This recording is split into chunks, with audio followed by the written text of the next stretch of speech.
தாராபுரம் தேன் மலர் matric மேல்நிலைப் பள்ளியில் தாளாளர் அவரது சொந்த அண்ணன் மகன் வழக்கறிஞர் முருகானந்தத்தை கூலிப்படை வைத்து ஏவி கொலை செய்த வழக்கில் 15 பேர் கைது செய்யப்பட்ட நிலையில் தற்பொழுது மேலும் 2 பேர் கைது செய்யப்பட்டுள்ளனர்.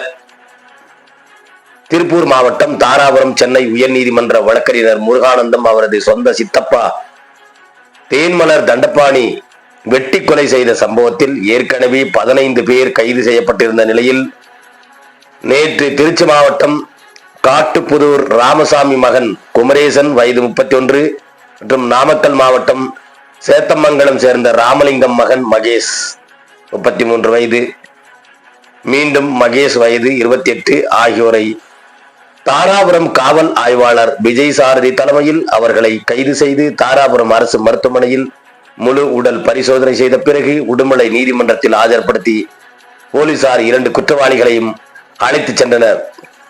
மேலும் வழக்கறிஞர் முருகானந்தம் வெட்டி கொலை செய்யப்பட்ட சம்பவத்தில் மேலும் 6 பேர் தலைமறைவாகி இருப்பதாகவும் அவர்களை போலீசார் தனிப்படை அமைத்து தேடி வருவதாகவும் காவல்துறையினர் தெரிவித்திருக்கின்றனர்.